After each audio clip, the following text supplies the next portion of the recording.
Hi everybody and happy Memorial Day. This is Sarah Lamesh coming to you from the AIDA headquarters in San Francisco. I hope that you're able to enjoy this day off. Hopefully you don't have work and you can hang out with your friends, family, and loved ones, and maybe even go outside if the weather is getting warmer and the sun is shining, which leads into my first agenda item for this video, which is heat. As the summer is approaching and weather is starting to get warmer in different parts of the country, whether you're in the South or the East Coast or parts of the Midwest, it's unfortunately still gloomy here in San Francisco, but it does get hot.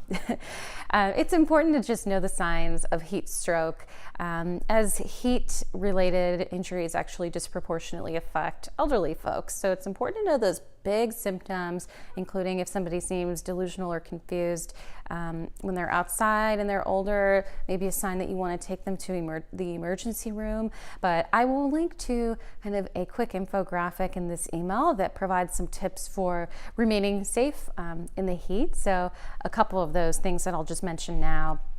Making sure that the AC works in an elderly person's home. Sometimes people are a little reticent to maybe say if it doesn't work because they want to save money, but really making sure that the AC works, making sure that people are hydrated and understanding that certain medications or diseases like heart disease or Parkinson's disease, those can actually inhibit blood circulation, change the way in which you experience heat. Also, dementia can make people less sensitive to feeling heat or feeling warm. So being aware of that, making sure they have a hat and sunscreen, of course, outside. The skin is more sensitive to the sun's rays as we get older. But I will link to some of those big ticket items and how to really remain safe with the sun shining.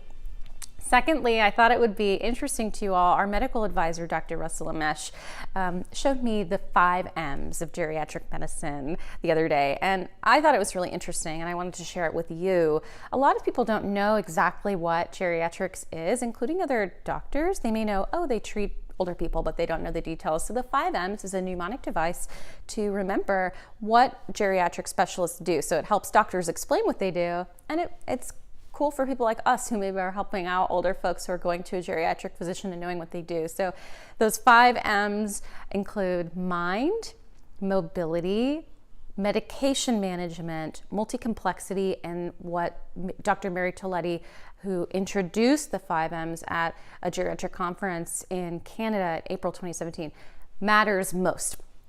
So working backwards, matters most refers to the fact that everybody's health is individual, and a doctor works with somebody to develop a very individualized health plan. Multi-complexity refers to the fact that people may have multiple diseases going on, can make it tricky and more complex from the pharmacological perspective. With drug interactions, of course, is a big part of geriatrics. Medication management is huge. So understanding how medications interact and actually maybe trying to decrease the amount of drugs that somebody is on so that they can live a healthier lifestyle. Mobility, so making sure that somebody has education on fall prevention and of course tracking somebody's physical health, and then the mind. So understanding how somebody can sustain higher levels of cognitive functioning with puzzles and interactive games, and of course the diagnosis of dementia and cognitive decline. I know that's a lot of information for this video, but you'll be able to look at those infographics on heat and the 5 M's in this email below. And I would love your comments. I'd love to know if you have any tips about staying safe in the heat or activities that you recommend for other people in the AIDA community. Please follow the link in the email to the Facebook group if you want to participate in that conversation and share your tips or things that you've learned. And I'd love to hear your thoughts on those 5 M's as well. Is there an M that you would add to that mnemonic device perhaps? Let us know. Again, I hope you all have an amazing Memorial Day, and I'll talk to you next week. Bye.